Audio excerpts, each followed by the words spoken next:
Crush രചന നീലാംബരി, അവതരണം ഷാവുൽ മലയിൽ, editing Faisal C എന്ന് ഊഞ്ഞേരി. തലയ്ക്ക് പിന്നിലെ ഏറ്റടിയുടെ ആഘാതത്തെ തുടർന്ന് അനുഭവപ്പെട്ട അസ്വസ്ഥത കാരണം ആശുപത്രിയിൽ വിശദമായ പരിശോധനകൾക്ക് വിധേയനായ ശേഷം വർമ്മ മാൻഷനിൽ വിശ്രമത്തിലാണ് രുദ്രദേവ് വർമ്മ. ബാംഗ്ലൂരിൽ വെച്ച് അദ്ദേഹത്തിന് നേരെയുണ്ടായ അപ്രതീക്ഷിത ആക്രമണത്തിന്റെ വാർത്ത വർമ്മ മാൻഷനിലെ ഓരോരുത്തരെയും ഒരുപോലെ ഞെട്ടിക്കുകയും ആശങ്കയിലാഴ്ത്തുകയും ചെയ്തു. എപ്പോഴും മറ്റുള്ളവരുടെ സുരക്ഷ ഉറപ്പാക്കുന്ന രുദ്രദേവ് വർമ്മ തന്നെ ആക്രമിക്കപ്പെട്ടു എന്ന സത്യം ആ വീട്ടുകാർക്ക് ഇപ്പോഴും ഉൾക്കൊള്ളാൻ കഴിഞ്ഞിരുന്നില്ല. ഒരു ദിവസം പിന്നിട്ട ശേഷമാണ് വാർത്ത വൈരിന്റെ കാതുകളിലെത്തിയത്. അപ്പോൾ തന്നെ വൈരിനും ദേവികയും വാമികയും അഞ്ജലിയും ഡേവിഡും ഒക്കെ ബാംഗ്ലൂർ നഗരം വിട്ട് നാട്ടിലേക്ക് തിരിച്ചു. പുറപ്പെടാൻ നേരം തനിക്ക് അത്രമേൽ പ്രിയപ്പെട്ടത് എന്തിനെയോ ഉപേക്ഷിച്ചിറങ്ങിയ ഫീലായിരുന്നു വൈരിനിൽ. അവർ താമസിച്ചിരുന്ന ഫ്ളാറ്റ് ഉൾപ്പെടുന്ന ആ വലിയ റെസിഡൻഷ്യൽ സമുച്ചയം RV ഗ്രൂപ്പിന്റെ ഉടമസ്ഥയിലുള്ളതായിരുന്നു. ഏകയെ താനുമായി കൂട്ടിമുട്ടിച്ചത് ഈ മനോഹരമായ നഗരമാണെന്ന തോന്നൽ കാരണം ഫ്ളാറ്റ് വിട്ടിറങ്ങുമ്പോൾ അവന് സ്വന്തം വീട് ഉപേക്ഷിച്ചു പോകുന്ന പോലെ തോന്നി. ഫ്ളാറ്റിൽ കയറുന്നതിന് മുമ്പ് വരെ അവൻ പലതവണയായി അവൾ ഫോണിൽ ബന്ധപ്പെടാൻ ശ്രമിച്ചിരുന്നു. ഇടയ്ക്കിടയ്ക്ക് ഫോൺ കയ്യിലെടുത്ത് അവളുടെ നമ്പറിലേക്ക് വീണ്ടും വീണ്ടും വിളിച്ചുകൊണ്ടിരുന്നു. ഓരോ തവണയും പ്രതീക്ഷയോടെ കോൾ കണക്ട് ആവുന്ന നോക്കിയിരുന്നെങ്കിലും മറുവശത്തു നിന്ന് പ്രതികരണമൊന്നും ഉണ്ടായില്ല. ഏക, നീ എവിടെയാടി? നീ എവിടെ പോയി മറിഞ്ഞിരുന്നാലും നീ കണ്ണ് ചിമ്മുന്ന വേഗത്തിൽ ഞാൻ നിന്നെ തൂക്കിയിരിക്കും. അങ്ങനെ മനസ്സിൽ ചിന്തിച്ചുവെങ്കിലും എല്ലാം കൂടി ഓർക്കുമ്പോൾ അവന് വല്ലാതെ ദേഷ്യം വരുന്നുണ്ടായിരുന്നു. അവളുടെ കയ്യിൽ ഫോൺ കൊടുക്കുമ്പോൾ തന്നെ വിളിക്കണമെന്ന് അവളോട് പറഞ്ഞിരുന്നതാണ്. ആൾ വിളിച്ചില്ലെന്ന് മാത്രമല്ല, അവൻ വിളിച്ചൊരു കോള് പോലും അവൾ അറ്റൻഡ് ചെയ്തുമില്ല. എങ്കിലും ആ ദേഷ്യത്തിനുമപ്പുറം ഓരോ നിമിഷവും പ്രതീക്ഷിച്ചത് അവളുടെ ഒരു കോള് മാത്രമായിരുന്നു. എപ്പോഴും ഓരോരോ ഏടാകൂടങ്ങളിൽ പോയി ചാടുന്നതുകൊണ്ട് അവളെ ഓർത്ത് വല്ലാത്തൊരു ആകുലതയായിരുന്നു അവന്. വാമികയും ദേവികയും രുദ്രദേവ് വർമ്മയുടെ ആരോഗ്യസ്ഥിതി ഓർത്തുള്ള സങ്കടത്തിലായിരുന്നു. എന്നാൽ വൈരിന്റെ മനസ്സിൽ അതിനുമേൽ നിഴൽ വീഴ്ത്തി നിന്നത് ഏകയുടെ ഓർമ്മകളായിരുന്നു. മൂവരുടെയും വിഷമത്തിൽ പങ്കുചേരുന്ന പോലെ നിശബ്ദമായി അവരോടൊപ്പം ഇരിക്കുകയായിരുന്നു അഞ്ജലി. എന്നാൽ അവളുടെ മനസ്സിലെ പേടിയും ദേഷ്യവും സംശയവും ഒക്കെ ഏകയെ ഓർത്ത് തന്നെയായിരുന്നു. ചുരുങ്ങിയ ദിവസങ്ങൾ കൊണ്ട് തന്നെ ഏക വിശ്വനാഥൻ എന്ന ബോഡി ഗാർഡ് വൈരിന്റെ ജീവിതത്തിൽ പ്രതീക്ഷിച്ചിലും ആഴത്തിൽ ഇടം പിടിച്ചിരുന്നു. ആ അടുപ്പം എപ്പോൾ എങ്ങനെ ഇത്രയും വളർന്നു എന്നത് അഞ്ജലിക്ക് തിരിച്ചറിയാൻ കഴിഞ്ഞിരുന്നില്ല. ഒരു ബെസ്റ്റ് ഫ്രണ്ട് എന്ന പൊയ്മുദ്രണം ചാർത്തി വാമികയെ താൻ വശത്താക്കി വെച്ചിരുന്നതാണ്. വർഷയെയും പ്രിയയും രാധികയെക്കാളുമൊക്കെ തന്നോടായിരുന്നു കുറച്ചെങ്കിലും അടുപ്പം വാമിക കൂടുതൽ കാട്ടിയിരുന്നു. ഒരു സിനിമാ നടി എന്ന നിലയിൽ താൻ അറിയപ്പെട്ടു തുടങ്ങിയതിനു ശേഷം ആ അടുപ്പം കുറച്ചുകൂടി കൂടിയെന്നല്ലാതെ ഒരു തരി പോലും കുറഞ്ഞിരുന്നില്ല. പക്ഷേ അന്നത്തെ ആ ആക്സിഡന്റിന് ശേഷം വാമിക തന്നോട് കാണിക്കുന്ന അകൽച്ചയും ഏകയോട് കാണിക്കുന്ന അടുപ്പവും അഞ്ജലിയെ കൂടുതൽ അസ്വസ്ഥയാക്കി. ഒരാശ്വാസം എന്ന് പറയാൻ വേണമെങ്കിൽ ഇനി ഒരിക്കലും ഏകയെ കാണില്ലെന്ന് വിശ്വസിക്കാം. നാട്ടിലെത്തിയാലുടൻ തങ്ങളുടെ യുവാക്കാരും വളരെ പെട്ടെന്ന് തീർപ്പാക്കാൻ അമ്മയോട് പറയണം. അഞ്ജലി മനസ്സിൽ ഉറച്ച തീരുമാനമെടുക്കുകയായിരുന്നു. ഫോണിലൂടെ കേട്ട വാർത്തയിൽ ആദ്യം ഒന്ന് പകച്ചെങ്കിലും മധുവിന് കേൾക്കാൻ പാകത്തിന് ലൗഡ് സ്പീക്കർ ഓൺ ചെയ്ത ശേഷം ടേബിളിലേക്ക് വെച്ചുകൊണ്ട് നെഞ്ചിൽ കയ്യും കെട്ടി രാജഗോപാൽ നിന്നു. ഇരുവരും ഫോണിലേക്ക് തന്നെ ഗൗരവത്തോട് ഉറ്റുനോക്കി. താൻ പറഞ്ഞുവിട്ട ഗുണ്ടകൾ രുദ്രദേവ് വർമ്മയെ വളഞ്ഞാക്രമിക്കാൻ ശ്രമിക്കുമ്പോഴുണ്ടായ സംഭവവികാസങ്ങൾ ഫോണിലൂടെ രാജഗോപാലിന് വിസ്തരിക്കുകയാണ് രഘുറാം. ഏറെക്കുറെ കേട്ടും തങ്ങൾ പ്ലാൻ ചെയ്ത കാര്യങ്ങൾ പരാജയപ്പെട്ടതിന്റെ ദേഷ്യത്തിൽ രാജഗോപാൽ ആകെ നിന്ന് വരച്ചു. ചോദിച്ച പണവും തന്ന് ഞങ്ങളൊരു കാര്യം നിന്നെ ഏൽപ്പിക്കുമ്പോ നീയൊക്കെ ഇത് തന്നെ പറയണം. ഒരു കാര്യം ഞാൻ പറഞ്ഞേക്കാം, നിന്റെ ചേട്ടൻ രാഘവേന്ദ്രയോ വൈരിൻ ചാമ്പി. ഭാഗ്യത്തിന് ഞങ്ങളാരാണ് നിന്റെ ചേട്ടൻ അറിയില്ലായിരുന്നു. ഇല്ലെങ്കിൽ ചാവുന്നതിന് മുമ്പ് ഉറപ്പായി നിന്റെ ചേട്ടൻ ഞങ്ങളുടെ പേര് പറഞ്ഞു കൊടുത്തേനെ. ആ പ്രതികാരം കൊണ്ട് നീ വന്ന് ഞങ്ങളുടെ അടുത്തേക്കാ. ശത്രുവിന്റെ ശത്രു മിത്ര എന്ന് പറഞ്ഞ പോലെ നിന്റെ ചേട്ടനെ കൊന്നവന്റെ തലയിറക്കണമെന്ന് നീ പറഞ്ഞപ്പോ അവന്റെ തന്തയുടെ തല മതിയോന്ന് ചോദിച്ചത് ഞങ്ങളാ. അത് വേറൊന്നും കൊണ്ടല്ല, രുദ്രദേവ് വർമ്മ എന്ന ഞങ്ങളുടെ ഒരേ ഒരു അളിയന്റെ പുന്നാരപുത്രന് ഞങ്ങളിൽ ആർക്കെങ്കിലും മരുമകനായി വേണം. ഒപ്പം അവന്റെ തന്ത എന്ന വൻമരം കടപുഴകി വീഴാൻ കാത്തിരിക്കുവാൻ ഞങ്ങള്. എന്നിട്ടിപ്പോ ഏതോ ഒരു പീറപ്പെണ്ണ് വന്ന് നിന്റെയൊക്കെ ആൾക്കാർ അടിച്ചൊതുക്കി അങ്ങനെ രക്ഷിച്ചുകൊണ്ടു എന്ന് പറഞ്ഞാ വിശ്വസിക്കാൻ മാത്രം മൊണ്ണകളല്ലടാ ഞങ്ങള്. രാജഗോപാൽ മധുവിന്റെ മുഖത്ത് നോക്കി ഗൂഢമായ ഒരു ചിരിയോടെ രഘുറാമിനുള്ള മറുപടി നൽകി. നിങ്ങൾ വിശ്വസിച്ചാലും ഇല്ലെങ്കിലും അതാണ് സത്യം.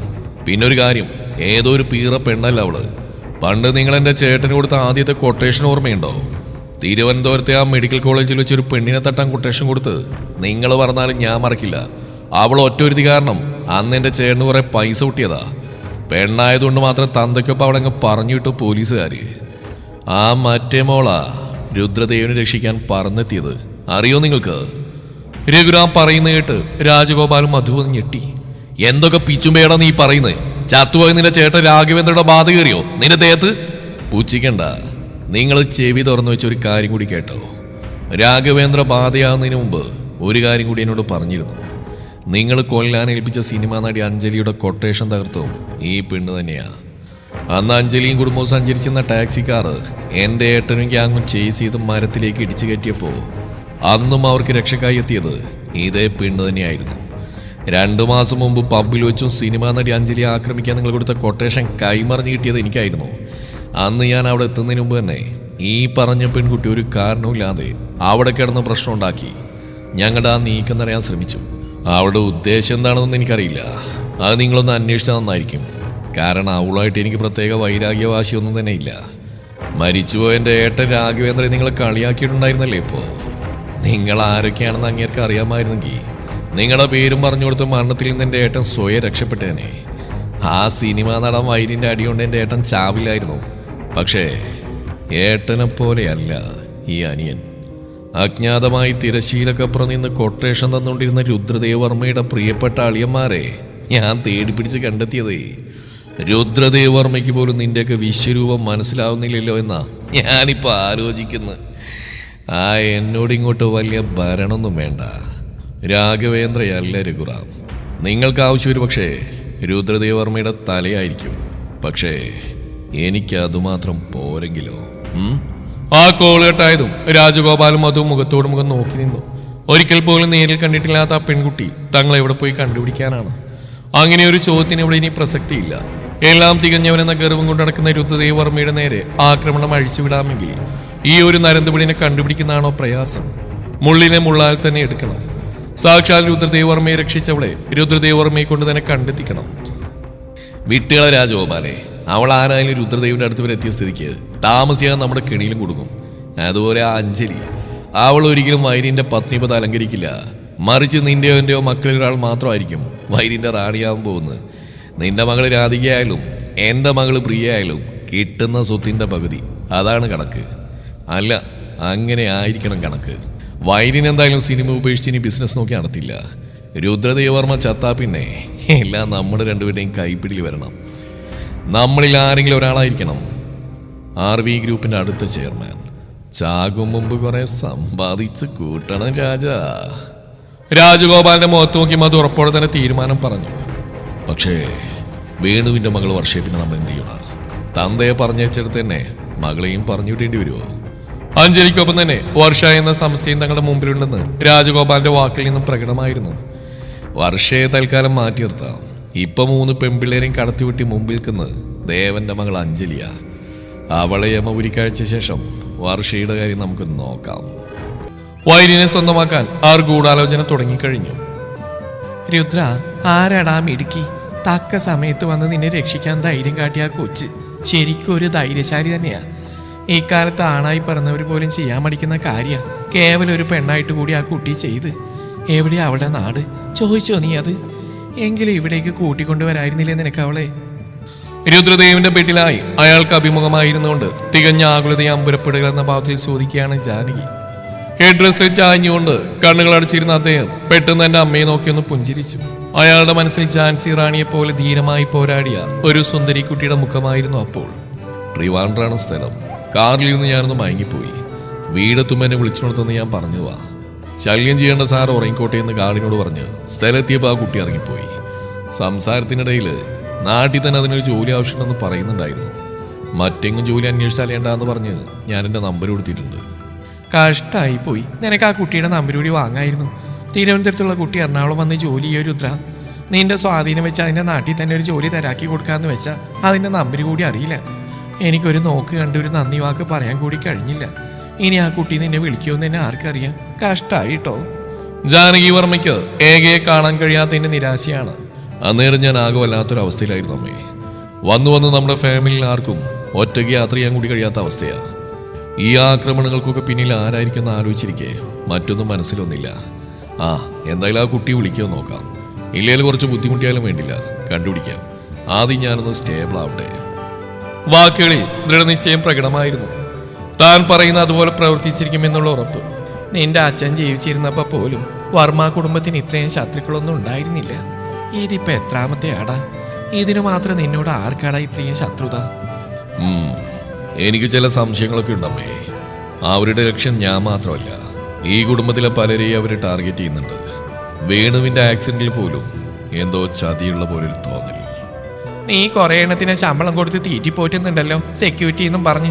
കറുത്ത കുപ്പായ ഇട്ട് ചുമ്മാ നോക്കുത്തിയമ്മേനാണെങ്കിൽ അവറ്റകളെ പറഞ്ഞു വെച്ചിട്ട് വല്ല പോലീസ് പ്രൊട്ടക്ഷൻ ആവശ്യപ്പെടാം. അതാ നല്ലത്. സുരക്ഷ ഉറപ്പുവരുത്താൻ ആരെക്കുണ്ടെന്ന് പറഞ്ഞിട്ടും ആവശ്യ സമയത്ത് ഉപകരിക്കാത്തതിന്റെ ദേഷ്യമാണ് ജാനകി വർമ്മയ്ക്ക്. രുദ്രദേവ് വർമ്മയുടെ കുടുംബത്തിലുള്ളവർക്ക് ലൈഫ് ലോങ് പ്രൊട്ടക്ഷൻ ഒഴിക്കലല്ല കേരള പോലീസിന്റെ പണി. അതിന് അമ്മ പറഞ്ഞ നോക്കുത്തികൾ തന്നെയാ വേണ്ടത്. ഇതിപ്പോ എന്റെ പിടിപ്പോടുണ്ടായ അപകട. വൈരിന്റെ അവിടുത്തെ ഡ്രൈവറാനെ ചതിച്ചത്. അവനെ എന്റെ കൈ കിട്ടിയ ചുട്ട് ഭസ്മാക്കും ഞാൻ. ആര് വിശ്വസിക്കണം ആര് വിശ്വസിക്കണ്ടെന്ന് അറിയാൻ കഴിയാത്ത അവസ്ഥയിലാണ് ഞാനിപ്പോൾ ഉള്ളത്. ആ കാര്യത്തിൽ സ്വന്തം കുടുംബക്കാരെ കളത്തിയോ ഭേദ ആ പെൺകുട്ടി. മുറിയുടെ ഒരു കോണിലേക്ക് ദൃഷ്ടി ഉറപ്പിച്ച് അദ്ദേഹം പറയുമ്പോൾ കണ്ണിന്റെ മുമ്പിൽ തെളിഞ്ഞ അത്രയും ആ ഒരുവളുടെ മുഖം മാത്രമായിരുന്നു. എത്ര സമാധാനത്തോടെയായിരുന്നു ആൾക്കൊപ്പം കാറിലിരുന്ന് ഉറങ്ങിയത്. എൻ്റെ വിച്ചൂട്ടൻ എത്രയും പെട്ടെന്ന് ഇങ്ങോട്ട് വന്നാൽ മതിയായിരുന്നു. സമാധാനത്തോടെയുള്ളൊരു ജീവിതം ഈ പ്രായത്തിൽ എനിക്ക് വിധിച്ചിട്ടില്ലേ നാരായണ. എല്ലാം ദൈവദോഷം കൊണ്ടാ. എൻ്റെ രാജിയെ ഞാൻ ദ്രോഹിച്ചതിന് ദൈവം തരുന്ന ശിക്ഷയായി ഇതല്ല. കണ്ണടയും മുമ്പ് അവളുടെ മകളൊരു നോക്ക് കാണാൻ കഴിയൊരു ഉത്തര എനിക്ക്. അവള് കൂടി വന്ന ശേഷം വേണം വിച്ചുവിന്റെ കാര്യത്തിൽ ഒരു തീരുമാനം എടുക്കാൻ. ഇത്രയും നേരമുള്ള വീറും വാശിയൊക്കെ ജാനകിയിൽ ഇപ്പോൾ പ്രകടമല്ല. അവളുടെ തികഞ്ഞ കുറ്റബോധം വേദനയും മാത്രമാണ്. വിശ്വനാഥന് എതിർപ്പൊന്നുമില്ല അമ്മേ. പക്ഷെ ആ കുട്ടി സമ്മതിക്കുമെന്ന് അറിയില്ലെന്ന് അവൻ പറയുന്നത്. കുറച്ചു ദിവസം കൂടി നോക്കാം. വന്നില്ലെങ്കിൽ ഞാൻ അമ്മയോടെ വരെ കൊണ്ടുപോവാം. മകന്റെ ഉറപ്പിന്മേൽ അവർ ആശ്വാസം കണ്ടെത്തി. രുദ്രദേവിന് ജ്യൂസുമായി മുറിയുടെ പുറത്ത് ഏറെ നേരമായി നിന്ന പവിത്രയുടെ മനസ്സിൽ തികഞ്ഞ സംശയവും അമ്പരപ്പുമായിരുന്നു. വിശ്വനാഥൻ എന്ന പേര് പണ്ടെപ്പോഴോ ഒത്തിരി കേട്ടിട്ടുള്ളതാണ്. ഒളിച്ചോടിപ്പോയ തന്നെ അനുജത്തി രാജലക്ഷ്മിയുടെ ഭർത്താവ്. പിന്നീട് ആ പേര് പോയിട്ട് രാജിയുടെ പേര് പോലും ആരും ഉച്ചരിച്ച് കേട്ടിട്ടില്ല. ആൾ കൂടി വന്ന ശേഷം വേണം വിച്ചൂട്ടന്റെ കാര്യത്തിൽ തീരുമാനമെടുക്കാനെന്ന് അമ്മ പറഞ്ഞതിന്റെ ഉദ്ദേശം എന്തായിരിക്കും? രാജലക്ഷ്മിക്ക് പിറന്നത് ഒരു മകളാണെന്ന് ഇവിടെയുള്ളവർക്കെല്ലാം അറിയാം. അതിലുപരി ആർക്കൊന്നും തന്നെ അറിയുകയില്ല. ഇനി അവളെ ആയിരിക്കും അമ്മ ഉദ്ദേശിക്കുന്നത്. പവിത്രയുടെ മനസ്സിനെ പിടിച്ചുലച്ച പലവിധ സംശയങ്ങൾ ഉയരുമ്പോൾ ആറു വേഗം മകൾ വർഷയുടെ അടുത്തേക്ക് പാഞ്ഞു. രാത്രി 10 മണി കഴിഞ്ഞിട്ടും വിശ്വനാഥൻ ഇതുവരെയും വീട്ടിലെത്തിയിട്ടില്ല. അച്ഛന്റെ ആരോഗ്യസ്ഥിതി മോശമാണെന്ന ആകുലതയിലാണ് താൻ ഓടിപ്പിടഞ്ഞ് നാട്ടിലേക്ക് എത്തിയത്. താൻ അനുഭവിക്കുന്ന ടെൻഷന്റെ പകുതി പോലും അച്ഛന് സ്വയമില്ലെന്നോർത്ത് ഏകയ്ക്ക് വിശ്വനാഥനോട് ഒരേ സമയം സങ്കടവും ദേഷ്യവും തോന്നി. അസ്വസ്ഥതയോടെ മുറ്റത്ത് അങ്ങോട്ടും ഇങ്ങോട്ടും നടക്കുന്ന ഏകയെ നോക്കി പല്ലിറുമി രാധാമണി. രാത്രി നിന്നെ കാണാൻ ആരെങ്കിലും വരാന്ന് പറഞ്ഞോടി? അതൊക്കെ ഈ വീടിന് പുറത്തു മതി. നിന്റെ ബാംഗ്ലൂർ സംസ്കാരം നീ തറവാട്ടിൽ കാണിക്കണ്ട കേട്ടോടി. ഏകയെ ചൊടിപ്പിക്കാനെന്നവണ രാധാമണി പറയുമ്പോൾ പുറകിലായി വന്നു നിന്ന് വിദ്യ. ഐഷു ഫോണുമായി മുറിൽ കയറി വാതിലടച്ചിട്ട് ഏറെ നേരമായി. വിവേക് ഉമ്മറത്തിരുന്ന് പഠിക്കുകയാണ്. തന്റെ കൊച്ചേച്ചിയെ അമ്മ അങ്ങോട്ട് കയറി ചൊറിയുന്ന കാണെ അവന് ശരിയാണ് വന്നത്. കാരണം തന്റെ അമ്മയ്ക്ക് ഇപ്പൊ നല്ല മാന്തി കിട്ടുമെന്ന് അവൻ അറിയാം. ദേ തള്ളേ, എന്റെ നാവ് ചൊറിഞ്ഞു വരിക. എന്റെ വായുദ്വാലം കേൾക്കാൻ അകത്ത് കയറി പോകാൻ നോക്ക്. ചുമ്മാ നിൽക്കുന്നതിനോട് ഓരോന്ന് പറഞ്ഞ് ചൊറിയാൻ വന്നാലുണ്ടല്ലോ തിരിച്ച് നന്നായിട്ട് മാന്തി പൊളിച്ച് ഞാനും വിടും. ദേ വായും തുറന്നു നിൽക്കുന്ന നിങ്ങളുടെ മോള് വിദ്യ അല്ലേ ഈ ഏക, അറിയാലോ അല്ലേ? ദാവണി ഷോൾ ഇടുപ്പിൽ കുത്തി പെണ്ണ് നിന്ന് ചീറുമ്പോൾ വിവേക് ഉറക്കെ പൊട്ടിച്ചിരിച്ചു പോയി. അയ്യോ, ഞാനിപ്പോ ഓർത്തേയുള്ളൂ കൊച്ചേച്ചി പറഞ്ഞ ഈ ഡയലോഗ്. നിർത്തണ അവസ്ഥത്തെ നീ കൊലച്ചിരി. കളക്ടർ ഉദ്യോഗത്തിന് പഠിച്ചു കഴിഞ്ഞെങ്കിൽ ആകത്ത് കയറി പോടാ. അതിന്റെ കൊച്ചേച്ചി സ്നേഹം. വിവേകിനിട്ടും നല്ല ആട്ടുകൊടുത്ത് രാധാമണി. പിന്നെ അടുത്ത ആഴ്ച എനിക്ക് പരീക്ഷ. കളക്ടർ പഠിപ്പൊന്നല്ല പഠിക്കുന്നെങ്കിലും എന്റെ ക്ലാസ്സിൽ പഠിക്കുന്ന കുട്ടി എന്നുള്ള പേര് എനിക്കുണ്ട്. അത് അമ്മയച്ഛൻ ചെയ്തിരുന്ന സഹായം കൊണ്ടൊന്നല്ല. ട്യൂഷൻ ഫീസ് തന്നെ എന്റെ കൊച്ചേച്ചനെ കഷ്ടപ്പെട്ട് പഠിപ്പിക്കുന്നതുകൊണ്ട് തന്നെയാ. ചോടിയോടെ തന്നെ വിവേകം പറഞ്ഞു. നീ ആരോട് അടയ്ക്കണം കളിക്കുന്നത്? അമ്മയോട് തറുതല പറഞ്ഞാലുണ്ടല്ലോ അനിയാണെന്ന് ഞാൻ നോക്കില്ല. ഒറ്റ വീക്കങ്ങ് വെച്ച് തരും. പഠിച്ച് മതിയാക്കി പോയി കിടന്നുറങ്ങാൻ നോക്കി ചെക്കാ. അമ്മയ്ക്ക് ശുപാർശയായി വിദ്യ കൂടി പറഞ്ഞിട്ടും വിവേക് വേഗ അകത്തേക്ക് കയറി പോകുന്നില്ലെന്ന് കാണേ രാധാമണിയിലും വിദ്യയിലും വല്ലാത്തൊരു വെപ്രാളം പ്രകടമായി. ഏകയുടെ ബലത്തിലാണ് വിവേക് ഇത്രയും കിടന്ന് സംസാരിക്കുന്നത്. ഏക പെട്ടെന്ന് നാട്ടിലേക്ക് വരുമെന്ന് ആരും പ്രതീക്ഷിച്ചിരുന്നുവല്ല. വിശ്വനാഥന്റെ ഷർട്ടിന്റെ പോക്കറ്റിൽ നിന്ന് കിട്ടിയ വിസിറ്റിംഗ് കാർഡിന്റെ നിജസ്ഥിതി അറിയാൻ അരവിന്ദിനെ ഏൽപ്പിച്ചിരുന്നതാണ്. രാധാമണിയുടെ ആദ്യ ഭർത്താവ് പുരുഷോത്തമന്റെ സഹോദരിയുടെ മകനാണ് അരവിന്ദ്. അതുകൊണ്ട് തന്നെ വിശ്വനാഥൻ സ്വഭാവത്തിലിരിക്കെ അരവിന്ദിന് ഈ വീട്ടിലേക്ക് കയറി വരാൻ കഴിയില്ല. മനസ്സിൽ വ്യക്തമായ പ്ലാനിങ്ങോടുകൂടി വിശ്വനാഥനുമായി വളരെ കാലങ്ങൾക്ക് മുന്നേ തന്നെ സൗഹൃദത്തിലാവാൻ പുരുഷോത്തമന് സാധിച്ചു. കള്ളു കുടിക്കാൻ കാശില്ലാത്ത അവസരങ്ങളിലൊക്കെ പുരുഷോത്തമൻ പ്രിയ സുഹൃത്ത് വിശ്വനാഥനെ കള്ളു വാങ്ങിക്കൊടുത്ത് സഹായിച്ചിരുന്നു. എന്നിരുന്നാൽ പോലും കള്ളു ഷാപ്പിലും ബാറിലുമല്ലാതെ ആ സൗഹൃദം വീട്ടുവാതിക്കലെത്താൻ പുരുഷോത്തമൻ അനുവാദം കൊടുത്തിരുന്നില്ല വിശ്വനാഥൻ. തങ്ങളുടെ പ്ലാൻ പടി വിശ്വനാഥനെ കുടിപ്പിച്ച് വശം കെടുത്തി ഇന്നേ ദിവസം രാത്രി വീട്ടിലെത്തിക്കും. ഒപ്പം അരവിന്ദും ഉണ്ടാവും. എന്നാൽ മാത്രമേ വിസിറ്റിംഗ് കാർഡിന്റെ പുറകെയുള്ള സത്യമറിയാൻ കഴിയൂ. ഫോണിലൂടെ പറയാവുന്ന കാര്യമായതിന്റെ കൂടി തറവാട്ടിൽ വരണമെന്നുള്ള വാശിയായിരുന്നു പുരുഷോത്തമന്. കാരണം വിശ്വനാഥന്റെ ആയുസിന്റെ പുസ്തകം ഏതു നിമിഷം അടക്കപ്പെടാമെന്നുള്ള ബോധ്യം അയാൾക്കുണ്ട്. ആ സ്ഥിതിക്ക് ഇനി തനിക്ക് കാരണവർച്ചമയ വലിയ താമസമൊന്നും വേണ്ടിവരില്ല. അങ്ങനെയാണ് പുരുഷോത്തമന്റെ മനസ്സിൽ. ഇക്കാര്യങ്ങൾ ഓർത്തുകൊണ്ട് നിരാശയോടെ പരസ്പരം മുഖത്തോട് മുഖം നോക്കി രാധാമണിയും വിദ്യയും. ഇനി എന്താമേ ചെയ്യാ? അച്ഛനും അരവിന്ദനും വന്നാ ഇവള് വീട്ടിൽ കയറ്റാനൊന്നും സമ്മതിക്കില്ല. ആകുലതയോടെ വിദ്യ പറഞ്ഞു. ആ നോക്കാം, ആദ്യം അവരൊന്ന് വരട്ടെ.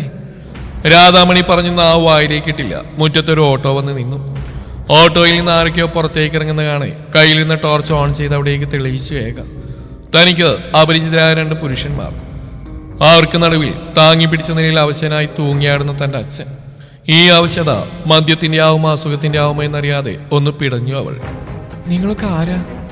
ഏകയുടെ കണ്ണുകൾ തികഞ്ഞ അപരിചിത്വമായിരുന്നു. അതിൽ നിന്ന് ഉരുത്തിരിഞ്ഞ അതിശയത്തോടെ തന്നെയാണ് ആൾ മുന്നിൽ നിൽക്കുന്ന പുരുഷന്മാരെ നോക്കി ചോദിച്ചു. ഞാൻ വിശ്വനാഥന്റെ പഴയൊരു സുഹൃത്താ. പേര് പുരുഷോത്തമൻ. ഇതെന്റെ അനന്തരവനാ അരവിന്ദ്. ഇന്നൽപ്പം കൂടിപ്പോയെന്ന് തോന്നുന്നു.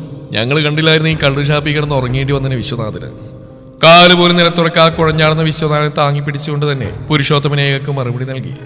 ഏകയുടെ നോട്ടം അയാൾക്ക് നേരെ കൂർത്തു. ഓ, അച്ഛനെ കുളിപ്പിച്ച് ഈ വിധാക്കുന്നപ്പോ നിങ്ങളാണല്ലേ?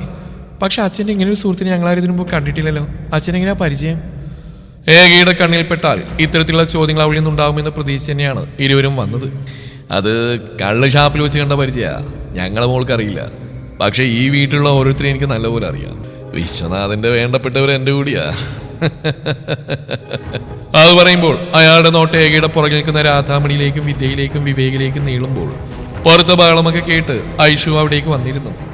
തന്റെ കുടുംബത്തിന് നേരെ നീളുന്ന അപരിചിതമായ 2 പേരുടെ കഴുകൻ കണ്ണുകളെ മറക്കാനെന്ന വണ്ണം അല്പം കൂടി മുന്നിലേക്ക് കയറി തന്റെ അടുത്തോടെ നിന്ന് ഏക. പക്ഷെ അരവിന്ദിന്റെ നോട്ടം അത്രയും ആരും കാണാതെ ഏകയിലേക്ക് പാറി വീഴുന്നുണ്ടായിരുന്നു. ഇരുളിന്റെ മറപറ്റിയല്ലാതെ നേർക്ക് നേരെ വന്ന് ഈരുളെ നോക്കാനൊന്നും ആർക്കും കഴിയില്ല. നോക്കുന്നവന്റെ കാഴ്ച വരെ കുത്തിക്കീറാൻ പാത്തിന് തിരിച്ചൊരു നോട്ടം അവൾ തന്നാൽ അത് ചിലപ്പോൾ തനിക്ക് നല്ലതിനാവില്ല. അമ്മാവനും അമ്മായിയൊക്കെ പറഞ്ഞ് തനിക്കറിയാം. ഈ സുന്ദരമായ വടിവത്ത മെയ് വഴക്കമുള്ള ശരീരത്തിന് ചുറ്റും നിറയെ മുള്ളുകളുള്ള ഒരു റോസാ ചെടി ചുറ്റുപിണഞ്ഞ് കിടക്കുന്നു. മുറച്ചെറുക്കനെന്ന കാരണം വിദ്യക്ക് അരവിന്ദന്റെ മേൽ പണ്ടേ ഒരു കണ്ണുണ്ടെങ്കിലും ഏകക്ക് വരുന്ന നല്ല വീട്ടിലെ ബന്ധങ്ങളെല്ലാം ആൾക്ക് കിട്ടാൻ നഷ്ടപ്പെടുത്തിക്കൊണ്ട് തന്നിലേക്ക് വന്നു ചേരാൻ വിദ്യ ആഗ്രഹിച്ചിരുന്നു. നിന്റെ ക്രോസ് വിസ്താരമൊക്കെ കഴിഞ്ഞെങ്കിലേ നിന്റെ തന്ത അകത്തുകൊണ്ടേക്ക് കിടത്താൻ നോക്കടി. നിനക്കറിയില്ലെങ്കിൽ പുരുഷനെ ഈ വീട്ടിലെല്ലാവർക്കും അറിയാം. അതെങ്ങനെയാ? ജോലിന്ന് പറഞ്ഞ നാട് വിട്ട് ഇറങ്ങിപ്പോയ മാസങ്ങൾ കഴിഞ്ഞല്ലേ തമ്പുരാട്ടി തിരികെ എഴുന്നള്ളുന്നത്. എല്ലാവരെയും തർപ്പിച്ച് നോക്കണം തന്നെ വിവേകിന്റെ സഹായത്തോടെ ഏക വിശ്വനാഥനകത്തേക്ക് കൂട്ടിക്കൊണ്ടുപോയി. ഈ തക്കത്തിന് വിദ്യയും രാധാമണിയും ഇരുട്ടിന്റെ മറുപറ്റിയ മരച്ചൂട്ടിലേക്ക് പുരുഷോത്തമനെയും വിവേകിനെയും കൂട്ടിക്കൊണ്ടുപോയി. ഒപ്പം ഐഷു അവരുടെ കൂടെ കൂടി. RV ഗ്രൂപ്പ് എന്നാ നിങ്ങൾ വിചാരിക്കുന്ന ഒന്നല്ല അമ്മായി.